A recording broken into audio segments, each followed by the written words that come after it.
Good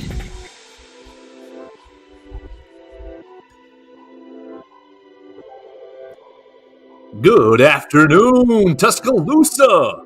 Good afternoon, Tuscaloosa and Internet World. Welcome in. This is the Joe Gaither Show right here on BamaCentral and BamaCentral.com. I am Joe Gaither. I'm proud to be with you on this beautiful Friday.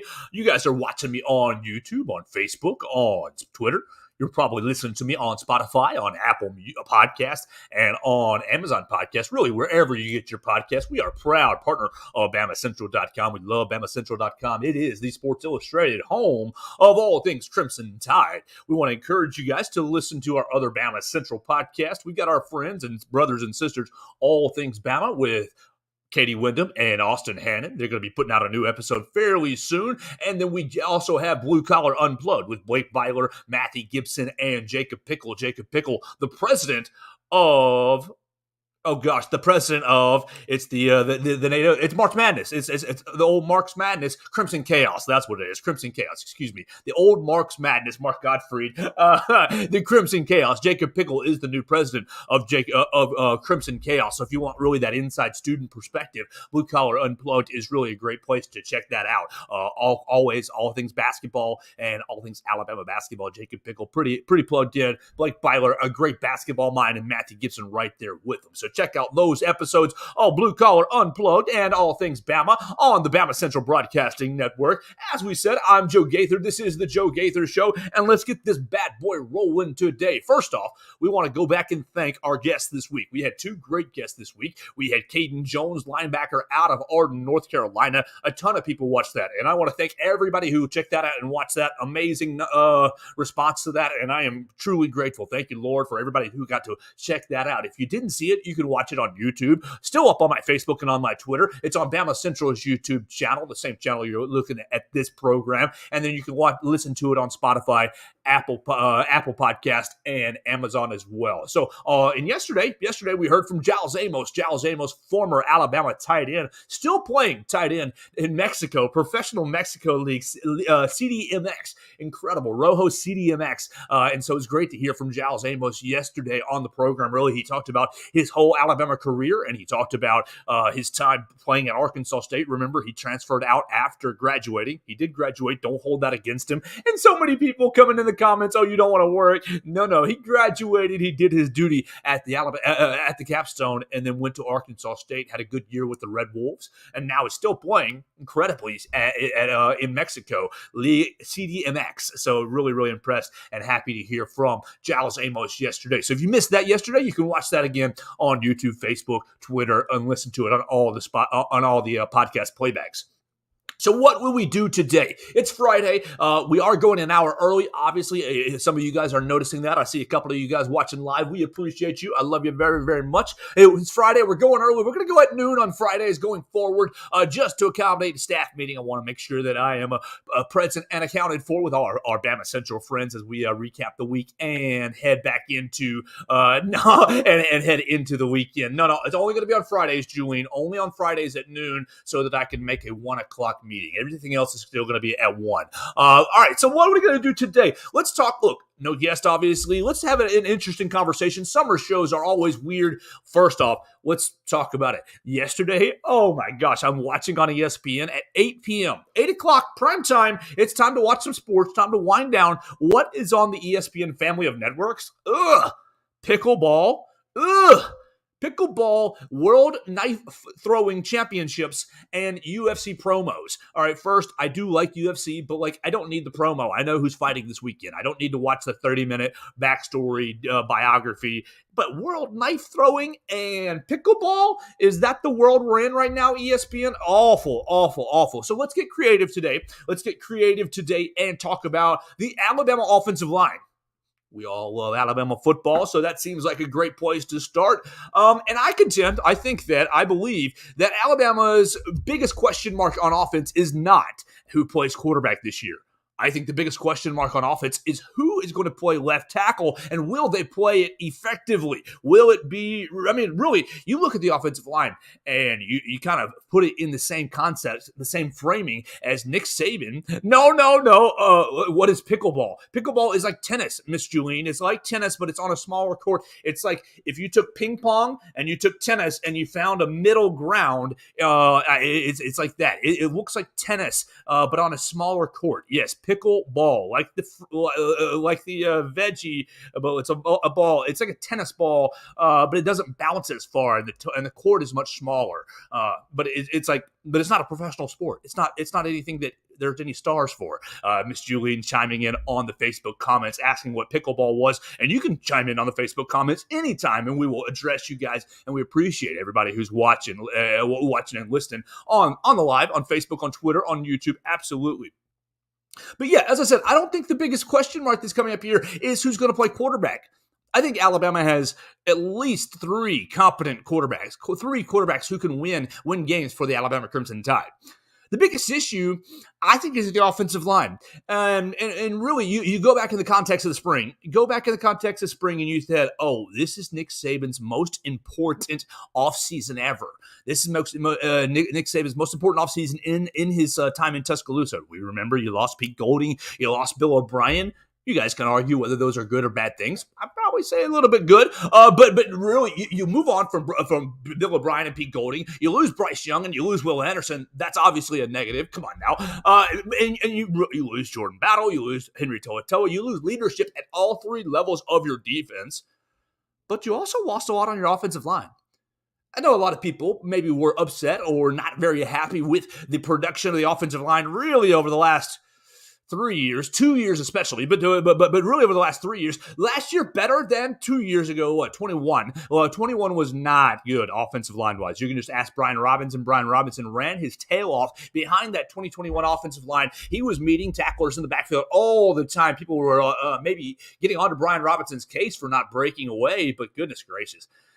The 21 offensive line was not very good that was Doug Marrone. Doug Marrone was the offensive line coach at that point. So you got rid of Doug Marrone and you brought in Eric Wolford. And now you're on the second year of Eric Wolford. What else did you lose? You lost Tyler Steen, starting left tackle, to the Philadelphia Eagles, drafted to the Philadelphia Eagles, probably going to make the roster and find his way into a starting position for the Philadelphia Eagles. You lost Emil Ekiyor, who I expected to have a better year last year. I did. I'll be honest. I thought he was going to work his way into a top 3-round draft pick, and he did not. No, he was constantly substituted with Tyler Booker and with Elijah Pritchett.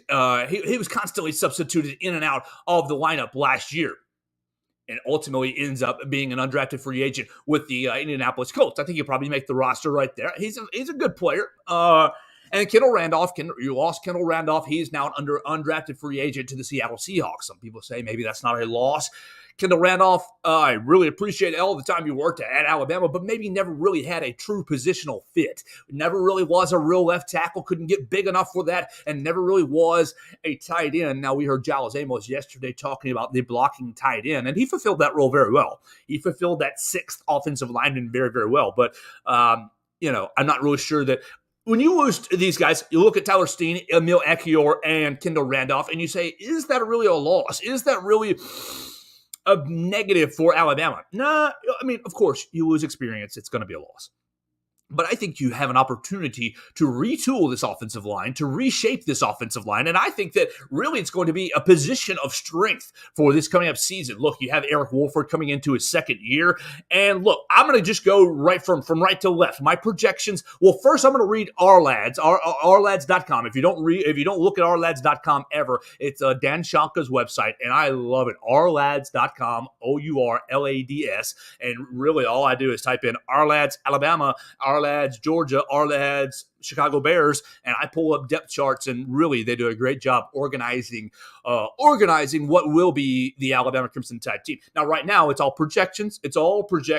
Once it gets into the season, the website will update and edit itself. Basically, their back end will edit itself and rework the depth charts for who the real starters are. But Arlads does a great job, I think, projecting depth charts and looking ahead, especially in the offseason, especially when you don't know what's going to happen. You've had some turnover, you've had some movement. And here's Arlad's right to left offensive line. I think he's close. I think Dan Shanka is close. From right side, obviously right tackle, J.C. Latham holds on to his starting position, second year in a row. Right guard, Tyler Booker. He's got center, Seth McLaughlin. He's got left guard, Darian Dalcourt, and he's got left guard, Elijah Pritchett. Now, all right, I don't hate it. I don't hate it. When you look at my offensive line, I think it's going to be very, very similar. I have it left to right, J.C. Latham, Tyler Booker, Seth McLaughlin, Darren Dalcourt, and then Caden Proctor. I think the true freshman Caden Proctor is going to follow in the footsteps of a Cam Robinson, follow in the footsteps of a DJ Fluker, follow in the footsteps of these big-time left tackles that Alabama has really gone out over the course of Nick Saban's tenure and found first-round draft picks. Started right away, get right on the field. We know Alex Leatherwood, it took him a while to get onto the field. Finally, he gets into the fold at guard and then kicked out to tackle. And so, look, I think Caden Proctor is that next big tackle for Alabama. Number one recruit out of the state of Iowa, was going to go to Iowa for a long, long time, flipped to Alabama late in the process last year. The dude is massive. Caden Proctor is, I think, really going to be a superstar in the making for Alabama. He's listed on the roster at 6'7", 355 pounds. 355 pounds, 6'7". Okay, I'm right at 5'10". Let's be honest. I'm not super tall. I'm not super short. I'm right there in the average. 6'7". This man makes me look like a dwarf. This man makes me look like a midget. Yes, I've been losing a little bit of weight, but this man makes me look tiny. 6'7", 355 pounds, and he is a true freshman, 18, 19 years old. I think when you roll out against the MTSU Blue Raiders, September 2nd, I think we're 56 days away. Let me find out. Let's see, countdown till September 2nd is 57 days away. 57 days away until Alabama kicks it off against MTSU. I think Caden Proctor is going to be your starting left tackle. I do. I think that you need to get him out there early, because you get him some experience, get him some reps with against the Blue Raiders, because look, Texas is coming to town with a man's man defensive line coming the next week. I really like what you have with this offensive line. Okay, my man Wyatt Fulton chimes in. Thoughts on Pritchett and Booker as full-time starters with the offensive line. Look, I think Booker is going to be, you can pencil in Booker in ink. I think you hear a lot of love out of Tyler Booker because of his aggression, his strength. I think Tyler Booker brings, look, what you've been missing from this offensive line into this year's fold. Doug Marrone, no disrespect, I don't know how much energy you really had. I heard stories about Doug Marrone just getting out there yelling at the guys, not giving much instruction. I don't know how motivating that is. I think Eric Wolford, I've heard stories that he is very technical, very technically driven. And yes, a yeller, yes, a motivator. But hey, man, you need to step here, put your hands there, put your movements there. And look, if you don't realize what's going on in the offensive line, it is, look, you think, quarterback's the hardest position, defensive back's the hardest position, corner, offensive line, because you literally have to be in simpatico with your other five guys. You have to be in really lockstep with your other five guys. Yes, I can, look, if I was 6'7", 355 pounds, and you line me up against any Joe Schmo, I can block him off the ball. Sure, no problem. The question is working together. The question is moving the defense together, opening the hole at the right time together, designing the play. And it's not easy. I think you get Caden Proctor in there and really start to work him and get him assimilated with this offensive line. You talk about Tyler Booker, Wyatt Fulton, and I think he is. Look, what you've been missing from this offensive line is you've been missing attitude. You've been missing offensive linemen who don't like to shower, offensive linemen who want to eat nails for breakfast. That's what we want to see. We want to see offensive linemen. Who was it? It was DJ Fluker, wasn't it? It was DJ Fluker against Georgia, or was it Alex Leatherwood? We had we had a tackle. Yeah, it was DJ Fluker, wasn't it? Against Georgia, you're running the football, and you're just getting all into them. I think this was a 2000. Golly, all the offensive linemen look together, but you just need the offensive line to ask for the responsibility. Put the onus on us. You're starting a new quarterback. Let us drive the offense. Let us be the engine that drives the offense. Look right there in the middle. Seth McLaughlin, experience. Darren Dalcourt, experience. And then Tyler Booker, second year of experience with the attitude. I think your middle, your interior core is going to be very, very strong. And then you got J.C. Latham, experience. J.C., I think, really last year started to ascend into a leadership role. And I think this year you're going to really see him grasp that leadership role because he is the big boss dog on the offensive line. He's the oldest one outside of McLaughlin. He's played the most. I know McLaughlin's played a lot, but he's played the most. I think JC's going to turn into being a guy that you really, a war daddy kind of a guy. I know that's often reserved for defensive lines or defenders, but I think J.C. Latham is going to be an incredible addition to this offensive line, or an incredible member of this offensive line.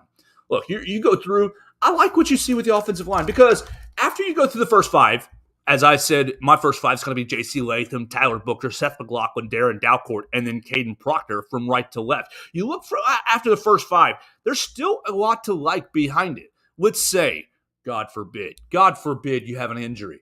God forbid you have an injury. Let's say you have an injury or a suspension or just something off the wall, something you unaccounted for. You've got a lot of depth in this offensive line room. You see that out of the 2023 recruiting class that Alabama pulled in. Look across the freshmen that you're looking at. Wilkin Thornby, Caden Proctor, Rock Montgomery, Alasa Lennon, Miles McVay. You bring in a huge offensive line class in 2023. And I kind of believe, look, I already told you, Caden Proctor, I think you're going to pencil him in as a starter.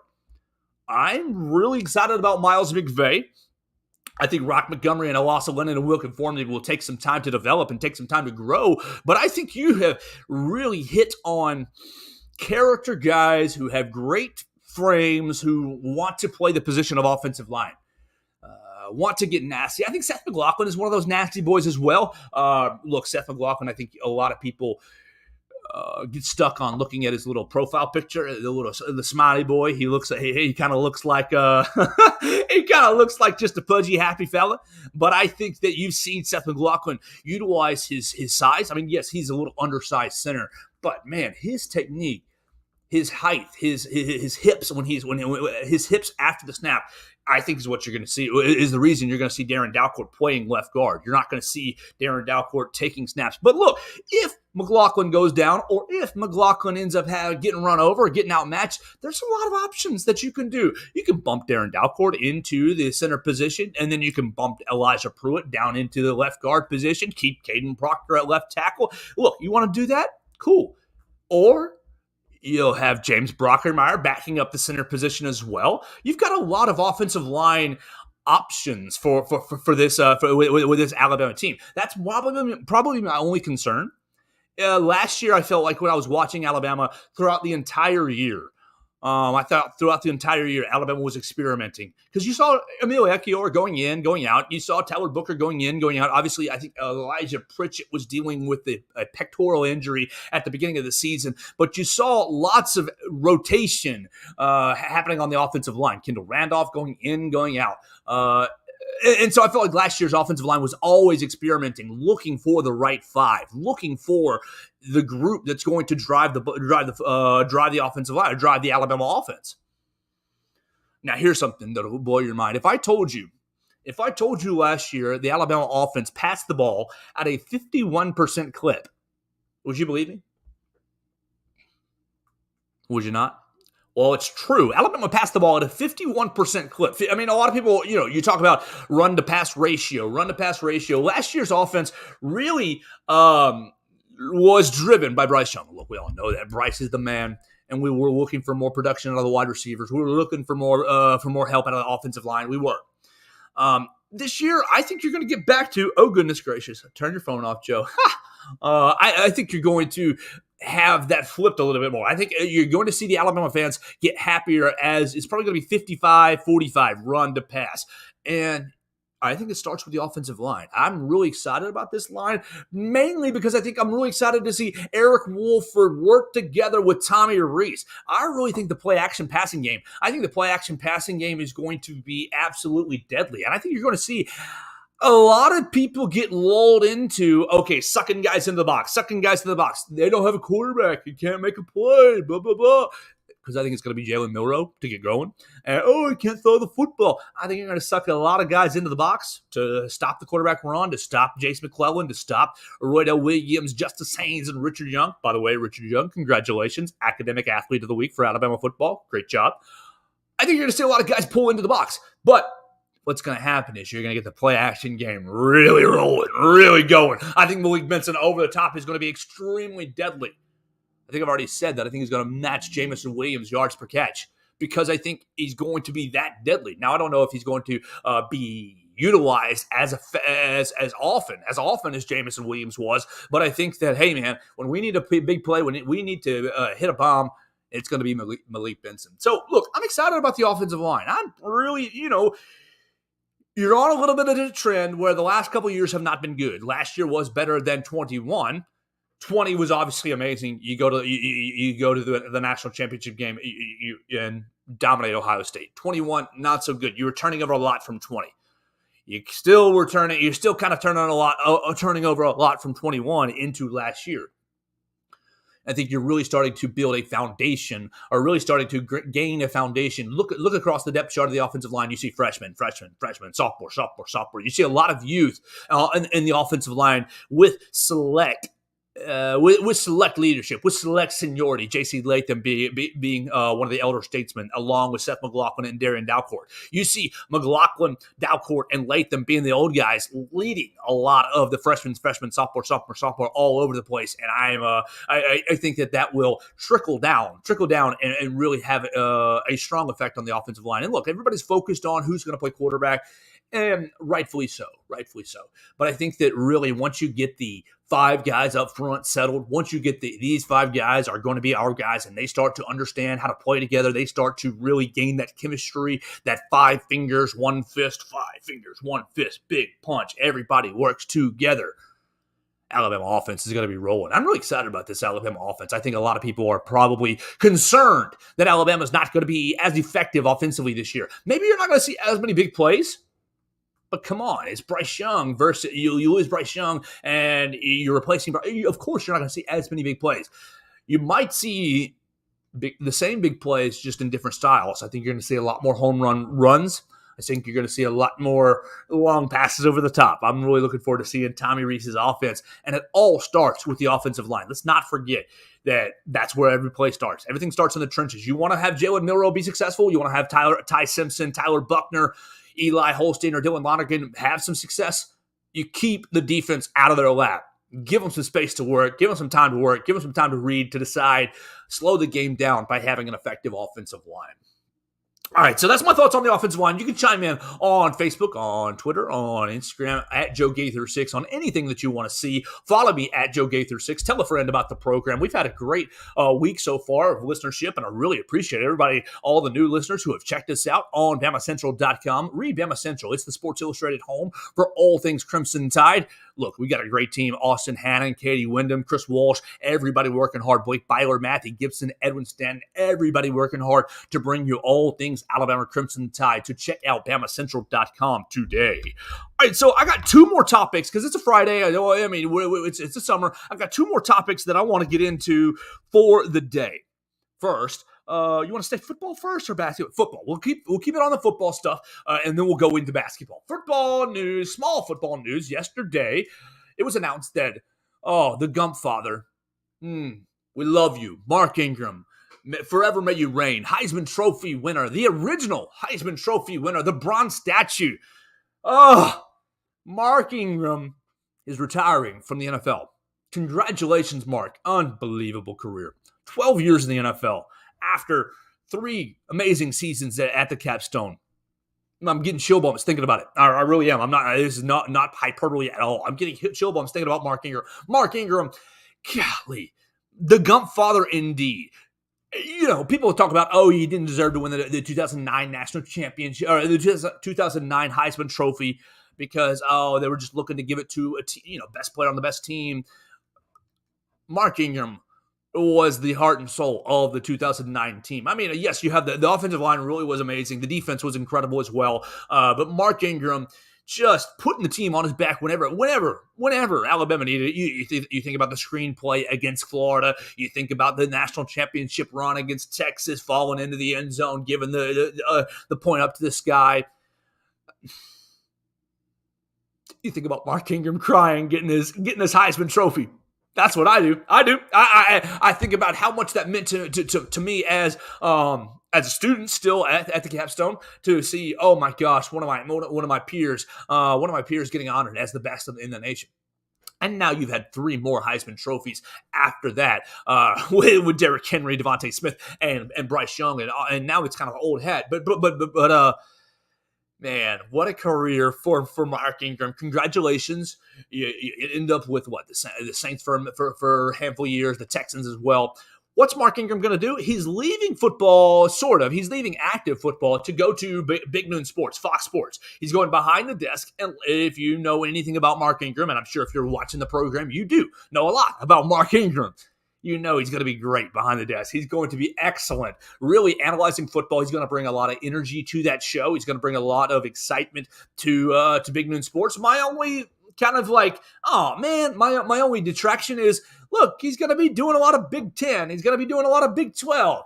Mark Ingram needs to be covering the SEC. Y'all got to get him on SEC Network. Come on, y'all. I know that Roman Harper is pretty much holding down the Alabama SEC spot right now on the SEC Network.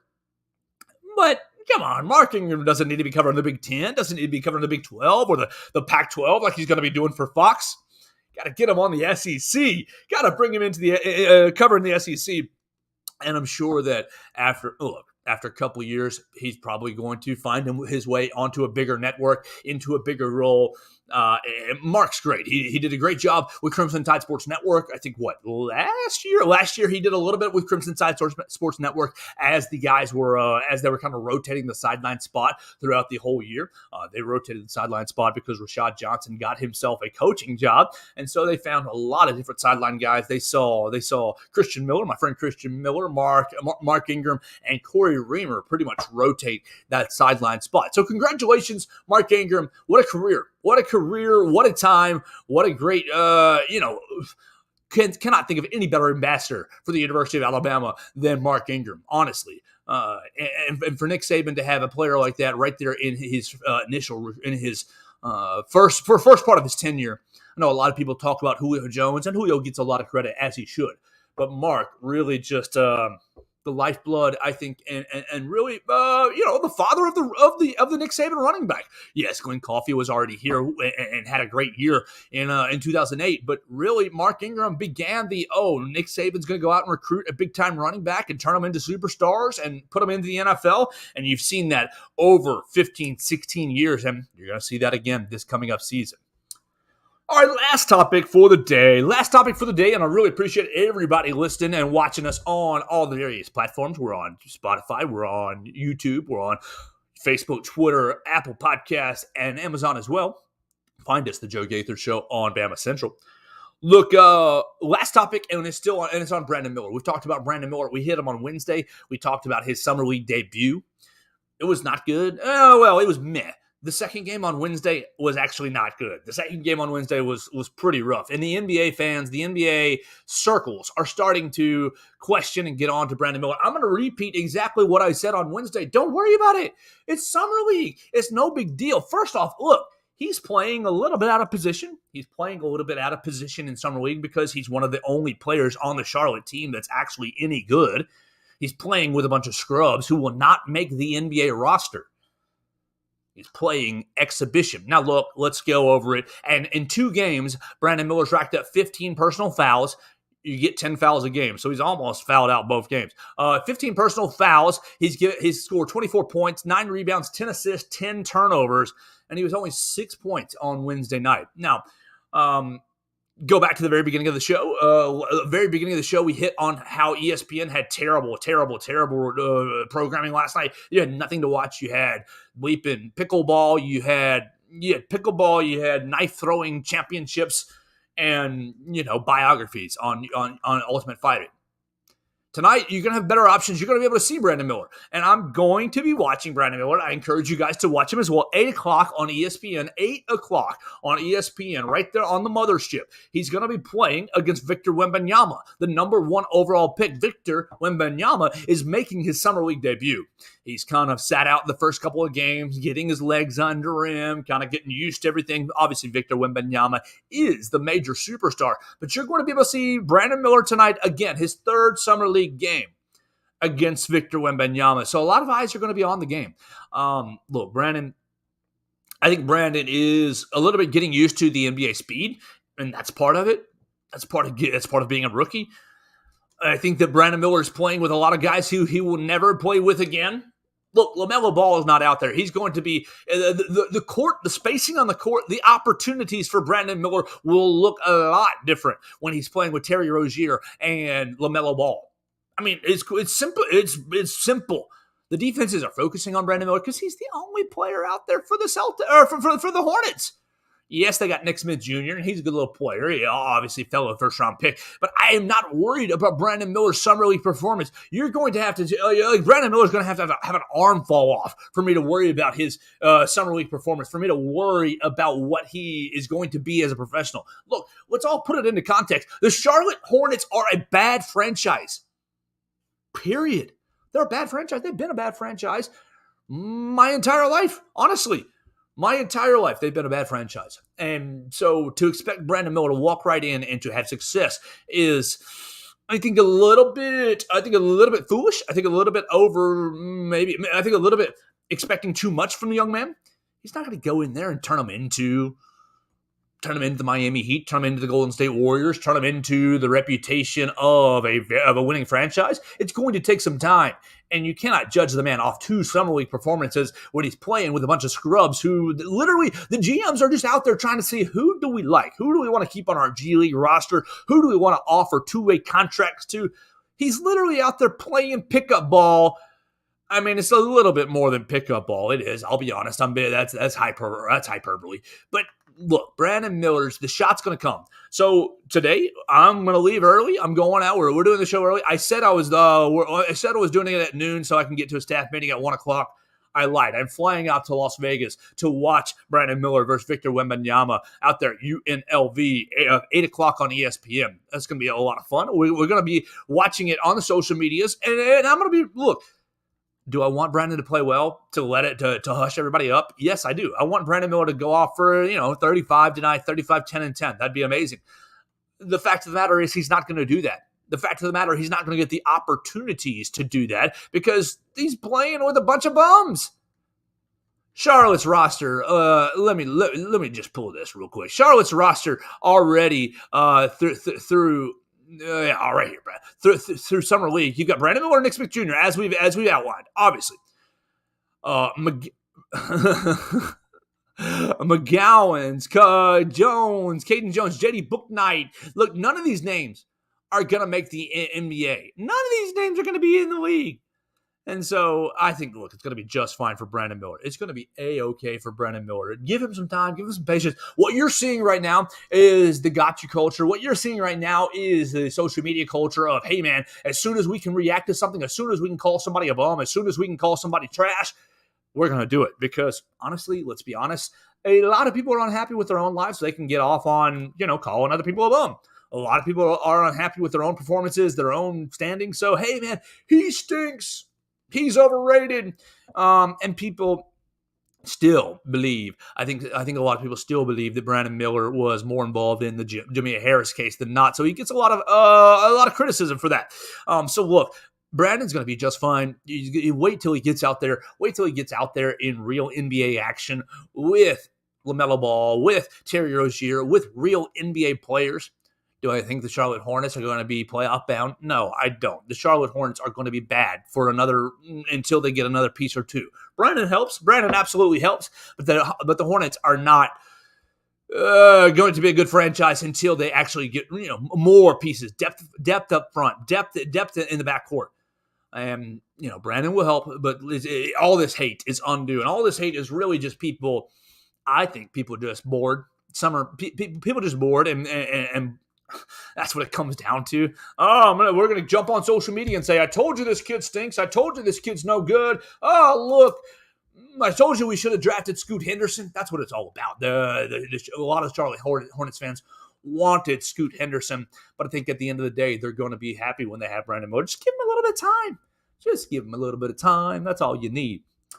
All right, so look, that's all my notes for the day. That's all my notes for the day. We'll go back over them real quick. We talked about the offensive line. We predicted Alabama starting 5. I'm going to go with right to left: J.C. Latham, Tyler Booker, Seth McLaughlin, Darren Dalcourt, and Caden Proctor. I think you're going to have a lot of help. Caden Proctor's going to be able to lean on Dalcourt right next to him and lean on McLaughlin down in the center position. And I'm really excited about the Alabama offensive line. I think that you've really shaped up great depth in the offensive line room. And I think Eric Wolford is going to get the most out of this group.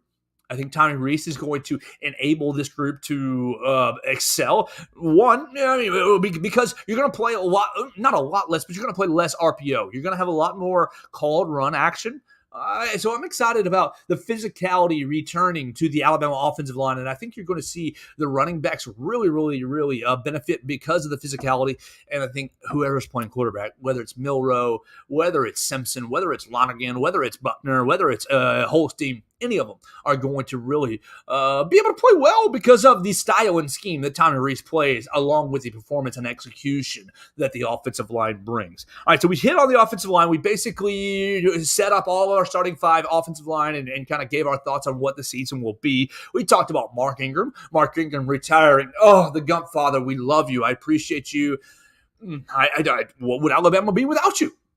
And that's something I don't want to consider. I'm sure very successful still with Nick Saban, but Mark Ingram, I give you lots and lots of credit. Love you, sir. Congratulations on your retirement and on your new job with Big Noon Sports. And then we hit on Brandon Miller. He's playing against Victor Wembanyama tonight, 8 p.m. on ESPN, the mothership. He's kind of struggled. Let's be honest. He struggled through his first 2 games in Summer League, but tonight you're going to be able to see him against the number 1 overall pick. I think maybe the focus being shifted from Brandon to Victor might help him a little bit. You're going to see a lot of people. The pressure's on Victor tonight to play well. You had maybe the social media machine get on Victor Wembanyama for a shoot around right after the draft not going well. People are just going to get on anything that they can because, look, I can't dunk a basketball, so I might as well talk junk about a guy who can. I can dunk on an 8-foot goal. Oh, that's fun. But I can't dunk on a 10-foot goal, so I might as well talk junk about somebody who can. I can't shoot 40% from 3, so I might as well get on somebody's case who can. So Victor, I think the pressure shifts to Victor Wembanyama tonight on ESPN. The Charlotte Hornets and San Antonio Spurs are going to be playing, so you're going to be wanting to watch that because, look, there ain't nothing else to watch right now. Terrible sports programming time in terrible sports programming just on the calendar year or where we are on the calendar. So that's going to do it for our program today. I want to encourage you or remind you or ask you to listen to us on Monday. I'm going to be joined by Julian Sayin. Yes, that Julian Sayin, 5-star quarterback out of Carlsbad, California. Julian Sayin joins me on Monday to continue our recruiting series. We have talked to Caden Jones. We've talked to Sterling Dixon, 2 Alabama commits already. We've talked to 2 prospects. Will William Sanders commit to the Tide in a couple of weeks. We talked to him already. We've talked to Amari Jefferson, wide receiver out of Chattanooga. So on Monday, we're going to talk to Julian Sayin out of Carlsbad, California, the 5-star quarterback who just won Elite 11. Will he come into Tuscaloosa and take over the quarterback room? Will he have to sit behind Jalen Milroe, Ty Simpson? We don't know. We're going to get to know Julian Sayin on Monday, and I encourage you guys to listen to it. It'll be at 1 p.m., our normal time, 1 p.m. on Facebook, on Twitter, on YouTube, right there on the social medias. And then we will also obviously be posting about it on BamaCentral.com, on Spotify, Apple Podcasts, on Amazon as well. So that's going to be on Monday. I think I might have Jameer Grimsley as well. I've gotten a lot of good news from the recruits, Jameer Grimsley, Joseph Ionetta, two of the newest members of Alabama's class. We're hopefully going to catch up with them as well. So I'm excited. I got a contact for Isaiah Fega. So look, we're going to try. It is my goal to get every single Alabama commit on the show. Whether we do that or not remains to be seen. You're dealing with summer schedules. You're dealing with 18, 19-year-old guys. And you're dealing with guys, some guys want to talk to the media. Some guys don't. And that's just who they are. And that is A-OK. We will do our best to bring you all of the Alabama recruits that we can on the program right here on BamaCentral.com. So I hope you have a great weekend. It's been a weird week, but a fun week. I know a lot of people were off on Tuesday, back at it on Wednesday. It was a weird week, but it was a great week. I really appreciate everybody watching us on the YouTube. You can watch Giles Amos or Caden Jones, the Tuesday or Thursday program right here on YouTube and obviously on Spotify, everywhere else that you got us. We've already gone over that a billion times today. Listen to our other Bama Central podcast, All Things Bama, with Katie Wyndham and Austin Hannon, and listen to Blue Collar Unplugged with Jacob Pickle, Blake Byler, and Matthew Gibson, the basketball boys, bringing you the students' perspective each and every week. We appreciate all of our partners on BamaCentral.com, and we love being a part of the BamaCentral.com broadcasting network. Follow my man Chris Walsh, my boss, at Writing Walsh on the Twitter machine. I'm at Joe Gaither6, and this was another edition of the Joe Gaither Show on Bama Central and BamaCentral.com.